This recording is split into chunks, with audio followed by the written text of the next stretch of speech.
Sir आज पठन कौशल के बारे में कुछ चर्चा कीजिए। देखिए, पठन कौशल तो बेसिकली शिक्षा की सबसे पहले करीब मानी जाती है। और अभी ठंड की छुट्टियां चल रही है और बच्चे भी जो हैं वो घरों में दुबके पड़े हैं। लेकिन वही वाली बात हो जाती है कि ठंड में यदि सर्दी खांसी हो जाए तो घर में कफ सिरप रहना बहुत आवश्यक होता है।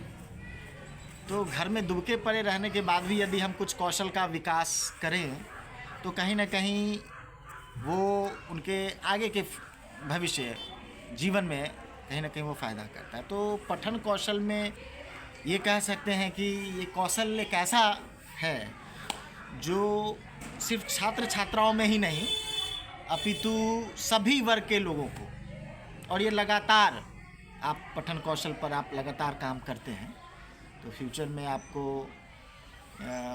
कई ऐसे वक्ता, अच्छे वक्ता होते हैं तो उनका कहीं ना कहीं जो है एक अच्छे उदाहरण के रूप में वो होते हैं। तो पठन कौशल में पढ़ते समय जो है बेसिकली आपको इस बात का ध्यान रखना चाहिए कि उतार चढ़ाव, विराम आदि का जो चिन्ह होता है इसका उपयोग ज़रूर हो। छात्र छात्राओं से मैं ये ज़रूर कहना चाहूँगा कि पढ़े हुए विषय को यदि आप दूसरों को भी समझा सकें, है ना, तो वो कहीं ना कहीं आप में इतनी क्षमता उत्पन्न होनी चाहिए कि अपनी बातों को दूसरों को समझा सकें। छात्रों में भी जो है ऐसी योग्यता पैदा होना चाहिए कि पठन पाठन इस तरह से करें ताकि कोई जो सुने तो सरलता से समझ जाए। ध्वनि का उचित ज्ञान होना बहुत ज़रूरी होता है क्योंकि छात्र छात्रा जो है जो ध्वनि का उच्चारण है, शुद्ध उच्चारण अगर हम बोलते हैं लेकिन उनका शुद्ध उच्चारण नहीं कर पा रहे हैं तो कहीं ना कहीं वो इफेक्टिव नहीं हो पाता है। और कहाँ पर उचित एनफोर्समेंट बल का मतलब देना है, कितना जोर देना है जिसको हम कहते हैं। तो छात्र छात्राओं को मैं ज़रूर कहूँगा कि जब पढ़ें तो देखें कि किन शब्दों के ऊपर हमें ध्वनियों के ऊपर कितना जोर देना है।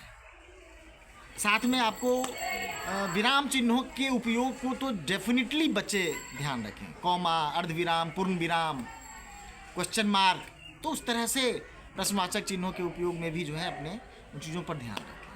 और प्रसंग के अनुसार यदि आप उतार चढ़ाव पर ध्यान देते हैं तो एक पठन कौशल का सबसे महत्वपूर्ण अंग होता है। जब आप पढ़ें तो ऐसा लगना चाहिए कि मतलब एक सरलता हो, सरसता और मधुरता, एक स्वीटनेस भी हो, तो बहुत अच्छा रहता है बच्चों में। जब आप पढ़ें तो इस बात का डेफिनेटली जो है ध्यान रखें कि साथ में वाचन मुद्रा आपका कैसा है। अब कई बच्चों को देखते हैं सो करके पढ़ते रहते हैं, ये सही नहीं है।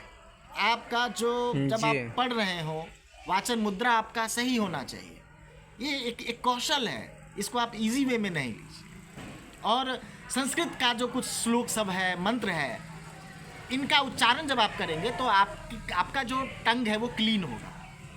टंग ट्विस्टर्स का इस्तेमाल करिए, दोहा, कहानी, और आप यदि गद्य पद पढ़ रहे हैं तो उनके वॉइस मॉड्यूलेशन पर ज़रूर आप विशेष ध्यान रखें जब आप पढ़ें तो। और स्वस्वर पाठन बहुत ज़रूरी होता है। मौन पाठन तो कई बार देखते हैं बच्चे किताब आगे में रखते हैं और बस मौन पाठन में लगे हुए रहते हैं, लेकिन स्वस्वर पाठन से आपके आसपास का वातावरण सकारात्मक हो जाता है। तो उस पर ज़रूर मैं कहना चाहूँगा कि छात्र छात्राओं को इस पर पूरा ध्यान देना चाहिए। और इसमें आपके वाचन कौशल में भी गजब का निखार आता है ना। जब आप स्वस्वर आप करेंगे तो वाचन कौशल में इसका इफेक्टिव रहता है। और पठन में अपनी जो दिलचस्पी है यदि उसको आप बढ़ाएंगे तो जो श्रोता होते हैं वो भी बड़े दिलचस्पी से आपकी बातों को सुनते हैं। तो इसका भी ध्यान आपको रखना चाहिए कि जब कभी जो है माता पिता, देखिए मैं तो कहूँगा कि अभी छात्र छात्रा घर में है, माता पिता को भी इस बात का ध्यान रखना चाहिए कि वो इसको एक लर्निंग हैबिट बनाएं। और प्रत्येक दिन, मैंने पिछले भी एपिसोड में मैंने कहा था कि जो उसमें मैंने राइटिंग स्किल पर ज़्यादा ध्यान देने को कहा था, बट इस बार जो है मैंने सोचा कि पठन कौशल जो है वो भी उतना ही इम्पोर्टेंट है जितना आपका राइटिंग स्किल है, यानी जो लिखित रहता है। और इसमें माता पिता को भी घर पर बच्चों को अपनी देख रेख में उसमें ये ध्यान रखना चाहिए कि कौशल को विकसित करने का पूरा प्रयास करना चाहिए।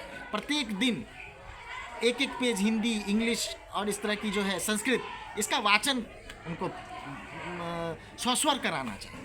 पठन कौशल इससे निखरता है, अच्छा होता है। और ये नहीं है कि सर्टेन पीरियड तक आप करें, आप एक लंबे समय तक इसको करने का प्रयास करें और ये जीवन पर्यंत चलने वाली चीज़ होती है। तभी जो है आप साक्षर समाज का निर्माण कर पाएंगे। अदरवाइज जो है छुट्टियां मिलती हैं तो उसमें बच्चे खेलते रहते हैं, लेकिन ये तो एक मेडिसिन है। और इस डेली आप 3 टाइम जैसे कफ सिरप दिया जाता है उस तरह से आप डेफिनेटली बच्चों को दें।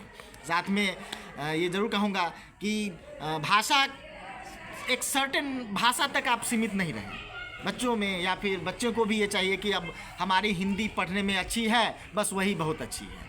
इंग्लिश भी, संस्कृत भी, इन भाषाओं पर भी जो है आपका बेहतर से बेहतर पठन कौशल होना आवश्यक होता है। तो आशा करता हूँ कि आपको इस ठंड की छुट्टी में बच्चों को मैंने सोचा कि शायद थोड़ी बहुत आप इस सुन कर के भी जो है इस चीज़ पर आप ध्यान देंगे। मिलते हैं नेक्स्ट टाइम। ठीक है सर, धन्यवाद। ये संतोष सर थे जो पठन कौशल के बारे में जानकारी दे रहे थे। जी जी, थैंक यू। फिर मिलते हैं।